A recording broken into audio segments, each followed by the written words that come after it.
जब बात जिंदगी के इन पहलुओं की आती है तो शब्दों का इस्तेमाल सिर्फ शब्द विज्ञान के अनुसार नहीं होना चाहिए। आपने कहा मैं बहुत कंफ्यूज्ड आत्मा हूं, पर आत्मा कभी कंफ्यूज नहीं हो सकती। आप एक कंफ्यूज्ड मन है। इस शब्द को ठीक करना इतना जरूरी क्यों है? क्योंकि अगर आप इन दोनों में फर्क नहीं समझेंगे, मान लीजिए कि आप अपने डॉक्टर के पास गए क्योंकि आपको हृदय समस्या है और आपने कहा डॉक्टर मेरे लिवर में कुछ परेशानी है। वे किसी और चीज का इलाज कर देंगे, है ना? है ना? इसलिए बहुत जरूरी है। प्रश्न केवल अर्थ विज्ञान का नहीं है, बाल की खाल खींचने की भी बात नहीं है। यह बस ऐसा ही है। आपको हार्ट प्रॉब्लम है लेकिन आप लिवर के डॉक्टर के पास चले गए। ऐसे कोई समाधान नहीं निकलेगा क्योंकि ऐसे परेशानियां और बढ़ जाएंगी। क्योंकि वैसे भी अगर एक बार आप वहां गए तो उसे लिवर की सर्जरी करनी ही पड़ेगी, चाहे आपको लिवर की समस्या हो या ना हो। यह उस बिजनेस का हिस्सा है, ठीक है? इसलिए बहुत महत्वपूर्ण है। आपकी आत्मा कंफ्यूज नहीं हो सकती। और पहली बात यह है कि आप आत्मा के बारे में बात मत ही कीजिए क्योंकि आपको इसका अनुभव ही नहीं हुआ है। और अगर आप उस बारे में बात करते हैं जिसका आपको अब तक अनुभव ही नहीं हुआ है, तो अगर कड़े शब्दों में कहें तो ये झूठ बोलने के बराबर है। इसलिए ये पहला काम है जो आपको करना चाहिए। आपको झूठ बोलना बंद कर देना चाहिए। जो आपके लिए सच नहीं है उसके बारे में बात ना करें। हो सकता है ये गीता में कहा गया हो या वेदों में लिखा गया हो और हर कोई इसके बारे में बात कर रहा हो, इससे कोई फर्क नहीं पड़ता। अगर वो आपके लिए सच नहीं है तो उसके बारे में बात ना करें। आपको आत्मा, स्वर्ग और भगवान के बारे में बात नहीं करनी चाहिए क्योंकि ये चीजें आपके लिए फिलहाल सच नहीं है। अगर आप इन चीजों के बारे में बात नहीं करेंगे तो आपके अंदर एक खास इच्छा पैदा होगी जो आपको वहां तक ले जाएगी। अगर आप उसके बारे में बात करेंगे तो आप गपशप से संतुष्ट हो जाएंगे। असली चीज आपके साथ कभी नहीं होगी। आपको गपशप से संतोष हो जाएगा। गपशप बहुत संतोष देती है, आप जानते ही हैं। हाँ, बहुत से लोग गप मारकर सच्चाई से बचते हैं। बहुत से लोग सिनेमा जाकर सच्चाई से बचते हैं। सिनेमा का मतलब है किसी की गपशप, है ना? किसी की कहानी। मैं इसके खिलाफ नहीं हूं, पर अगर आप इससे अपने जीवन को बेहतर बना रहे हैं तो ये ठीक है। लेकिन अगर आप इसका उपयोग अपने जीवन से बचने के लिए कर रहे हैं तो ये बड़ी समस्या है ना? और बहुत से लोग इसका उपयोग जीवन से बचने के लिए कर रहे हैं। वहां आपको कुछ करने की जरूरत नहीं है। बस एक अंधेरे कमरे में जाकर बैठ जाइए और एक बाल्टी पॉपकॉर्न खरीद लीजिए। कोई प्रेम करेगा, कोई लड़ेगा, कोई जिएगा, कोई सब कुछ करेगा। आपको बस पॉपकॉर्न खाना है और सब कुछ होता रहेगा। आप रो सकते हैं, आप हंस सकते हैं और खत्म होने पर बाहर आ सकते हैं। और वे आपको बताते भी हैं कि फिल्म खत्म हो गई। आजकल वो लोग दी एंड नहीं दिखाते। आपको खुद समझना होता है कि फिल्म पूरी हो गई। एक समय था जब वे लिख देते थे दी एंड, क्योंकि हो सकता है आपको समझना है और आप अगला शो देखने लगे।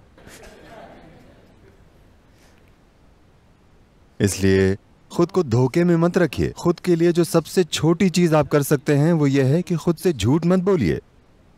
आप अगर दूसरों से झूठ बोलना बंद कर दें तो आपके आसपास का जीवन भी जबरदस्त तरीके से बदल जाएगा। लेकिन वो मैं आप पर छोड़ता हूं, ओके? वो आपका अपना डिसीजन है। लेकिन कम से कम इस एक व्यक्ति के साथ 100% सीधी बात करें, कोई बकवास ना करें। आपको ऐसा करना ही चाहिए क्योंकि ये व्यक्ति इसका अधिकारी है और कम से कम इसके लिए इतना करना आपका फर्ज बनता है। मुझे नहीं पता कि आप किस तरह की सामाजिक और अन्य परिस्थितियों में हैं। मुझे नहीं पता कि आप दूसरों से झूठ बोलना बंद कर सकते हैं या नहीं। अगर आप ऐसा कर पाएं तो आपके आसपास के जीवन में भी जबरदस्त सुधार आएंगे। अगर आप अपने आसपास ऐसा कर पाते हैं तो बढ़िया है, आप कोई अद्भुत चीज रच पाएंगे। अगर ऐसा नहीं हो पाया तो कम से कम इस एक व्यक्ति के साथ इस व्यक्ति को झूठ मत बोलिए। कम से कम इस एक व्यक्ति के साथ 100% सच्चे रहिए।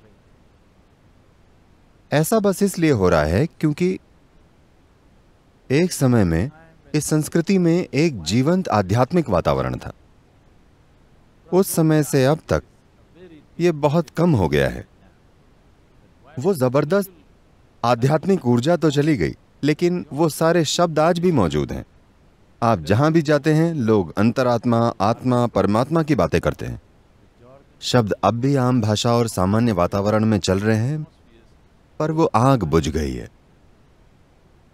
एक तरह से ये एक सकारात्मक प्रभाव भी हो सकता था, लेकिन ये एक नकारात्मक प्रभाव भी है, क्योंकि आप सबसे ऊंची चीजों के बारे में सांसारिक तरीके से बात कर रहे हैं। गपशप की तरह बातें करने से सारी ऊंची चीजें गायब हो जाएंगी। चाय की दुकान में लोग गीता के बारे में बात करते हैं। People will, you know, चाय की दुकान में कोई खराबी नहीं है, लेकिन उसमें पवित्रता और फोकस की कमी है। पवित्रता का मतलब ये नहीं है कि आप उसे ऊंचा मानने लगे। पवित्रता को इस अर्थ में समझें कि अगर आपको दूध में हाथ डालना है तो आपको अपने हाथ साफ करने होंगे, है ना, वरना दूध खराब हो जाएगा। ये भी वैसा ही है। किसी चीज में हाथ डालने से पहले थोड़ा ध्यान रखना पड़ता है, वरना आप एक कंफ्यूज्ड आत्मा बन जाएंगे, जो कि असंभव है। लेकिन आपको ऐसा लगता है कि यह सच है। मन कंफ्यूज्ड हो सकता है, मन सिर्फ कंफ्यूज्ड ही हो सकता है। अगर किसी का मन स्पष्ट है तो वो इंसान कट्टर होगा। क्या आप समझ रहे हैं? मन का स्वभाव ही भ्रम में रहना है। यही इसकी सुंदरता है। वो हमेशा भ्रम में रहता है क्योंकि वो कुछ भी समझ नहीं पाता, लेकिन ये सब कुछ इकट्ठा कर सकता है और उस पर विचार कर सकता है लगातार। आपके तार्किक मन का यही स्वभाव है। आपका मन हमेशा कंफ्यूज्ड ही रहेगा अगर आप एक ही दिशा में सोचने वाले मूर्ख या फिर कट्टर नहीं है। मन हमेशा भ्रम में रहेगा। मन का भ्रम में होना अच्छा है। अगर आप अपने मन को संभालना जानते हैं, अगर आप अपने मन को व्यवस्थित करना जानते हैं, अगर आप चेतन रूप से अपने भ्रम की मात्रा को जबरदस्त रूप से बढ़ाना जानते हैं, अगर आप जागरूक होकर अपने भ्रम को संभालना जानते हैं, तो मन एक बहुत ही उपयोगी औजार है। अगर आप ऐसा मन चाहते हैं जो भ्रम में ना हो, तो आप दिमाग की सर्जरी करवा सकते हैं। आधा दिमाग निकलवा दीजिए, फिर भ्रम चला जाएगा, सब साफ। आप जितने बुद्धिमान हैं उतना ही हैरानी का भाव होगा, उतने ही आप हर चीज को लेकर भ्रम में होंगे। आप जीवन को जितनी गहराई से देखेंगे उतने ही भ्रम में पड़ जाएंगे, और ये अच्छी बात है। सिर्फ ऐसा इंसान जो किसी चीज पर ध्यान नहीं देता, जो बस एक तरीके से देखता है, उसे हर चीज के बारे में पक्का विश्वास होता है। अगर आप ऐसा करते हैं, आप या तो मूर्ख होंगे या फिर कट्टर, और इन दोनों में ज्यादा फर्क नहीं है। इसलिए अभी आपका दिमाग कंफ्यूज है, क्योंकि यही दिमाग का नेचर है। आपको सीखना पड़ेगा कि आप किस तरह से कंफ्यूजन का फायदा उठा सकते हैं। अगर आपका दिमाग कंफ्यूज नहीं है, तो इसका मतलब है कि यह लगातार ठीक से काम नहीं कर रहा है।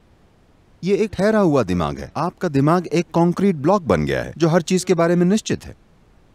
नहीं तो लगातार आप ज्यादा से ज्यादा जानकारी ले रहे हैं, तो यह हमेशा कंफ्यूज रहती है, क्योंकि यह हमेशा उससे अधिक सूचनाएं प्राप्त कर रहा है जितनी ये कर सकता है। बहुत सारी सूचनाएं, इतनी ज्यादा सूचना। अगर आप देखें, अगर आप इस कमरे की चीजों को थोड़ा ध्यान से देखेंगे तो आपको ऐसी चीजें दिखेंगी जिनके बारे में आपने कभी नहीं सोचा होगा। आप समझ रहे हैं? अगर आप बस किसी एक चीज को देखें तो ऐसा होने लगेगा। बात बस इतनी है कि लोग बस ऐसे देखते हैं और उन्हें कुछ नजर नहीं आता। अगर आप किसी चीज पर अच्छे से ध्यान दें तो आप देखेंगे कि एक सरल सी चींटी जीवन भर आपका ध्यान अपनी ओर खींच सकती है। उसमें इतना कुछ है। तो आसपास की हर चीज पर अगर आप भरपूर ध्यान दें तो आपको इतनी जानकारी मिलेगी कि किसी का भी मन उसे समझ नहीं सकता। जो मन ध्यान नहीं देता, उसे ही लगता है कि उसे सब पता है।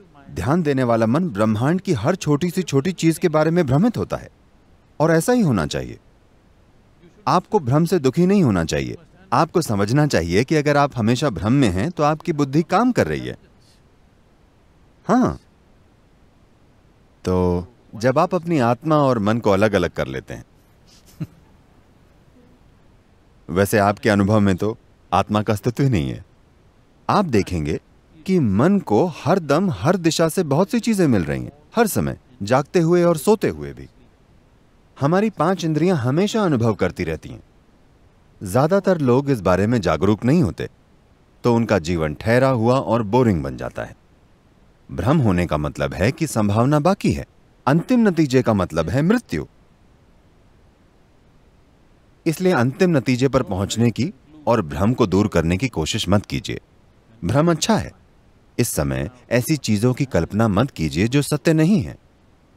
भ्रम इसलिए होता है क्योंकि आज तक कोई भी इंसान ब्रह्मांड या जीवन की प्रकृति को अपने मन में समझ नहीं पाया है।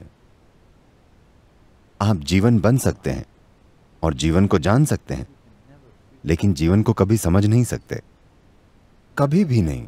आप जीवन को कभी समझ नहीं सकते, लेकिन अगर आप पूरी तरह से जीवन के एक अंश बन जाएं, तो आप जीवन को उसके असली रूप में जान जाएंगे। तो जीवन को जानने का एक ही तरीका है, खुद जीवन बन जाना। क्या आप जीवन हैं? आप आत्मा हैं या जीवन हैं? आप जीवन हैं या नहीं? आप हैं, तो वही बन जाएं। फिलहाल आप जीवन नहीं हैं। आप विचारों, भावनाओं, धारणाओं, राय और पूर्वाग्रहों का एक बंडल हैं। ये चीजें आपके अपने जीवन में ज्यादा शक्तिशाली हैं, है ना? हाँ या ना? आपकी जीवंतता से ज्यादा जगह आपके विचार और भावनाओं ने घेरी हुई है। इसलिए आप खुद को जीवन के एक टुकड़े के रूप में अनुभव नहीं कर रहे हैं। आप खुद को विचारों और भावनाओं और अलग अलग चीजों के ढेर के रूप में महसूस कर रहे हैं। आपका बहुत गलत है। आप जिंदा हैं, इसलिए सोचना संभव है। क्या आप समझ रहे हैं? आपके सोचने की वजह से आपका अस्तित्व नहीं है। आप जिंदा हैं, इसलिए आप चाहें तो सोच भी सकते हैं। लेकिन फिलहाल विचार प्रक्रिया ने इतना विवश कर दिया है कि लोगों को लगता है कि वो जीवन से भी ऊपर है। ऐसा नहीं है। जीवन से पहले आपके विचारों का अस्तित्व नहीं हो सकता। आप जीवित हैं, इसलिए आप सोच सकते हैं। विचार, अगर किसी के विचार किसी एक चीज पर टिके हुए हैं और उसे किसी और चीज की परवाह नहीं रहती, तो ऐसे इंसान की विचार प्रक्रिया अस्त व्यस्त नहीं होती। वो अपने विचार की वजह से मुक्त होता है। अस्त व्यस्त विचार प्रक्रिया आपकी रक्षा नहीं कर सकती।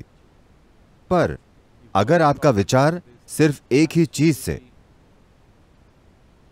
चीज से जुड़ा हुआ है, तो ऐसा केंद्रित विचार, ऐसा विचार आपको बहुत सारी सुरक्षा, लक्ष्य और काबिलियत दे सकता है। वो एक अलग बात है। लेकिन फिलहाल आप उस स्थिति में नहीं हैं, तो एक सरल साधन का उपयोग करना अच्छा होगा। इस बात की चिंता ना करें कि कोई आप पर प्रभाव डाल सकता है। आपको यह समझने की जरूरत है, अगर आप खुद की रक्षा करते हैं तो खुशहाली से भी दूर होंगे। समझे आप? तो बचाव ऐसा होना चाहिए कि जिन चीजों की आपको जरूरत नहीं है, सिर्फ वो चीजें आपसे दूर रहें। आपको फिल्टर की जरूरत है, दीवार की नहीं, है ना? अगर हम आपके चारों तरफ एक दीवार बना दें, तो ये आपको जीवन से ही बचा लेगी। बहुत सारे लोग यही कर रहे हैं। वे अपने आप को मौत और खतरे से बचाना चाहते हैं, लेकिन वे खुद को जीवन से ही बचा लेते हैं। वे इतने सुरक्षित होते हैं कि जीवन भी उन्हें नहीं छूता। वे इतने सुरक्षित हैं। ऐसे न बने। जीवन को आपको छूना चाहिए। यहां तक कि अगर जीवन आपका दम घोंटने लगे, तब भी वो जीवन से अछूते रहने से बेहतर होगा। धन्यवाद।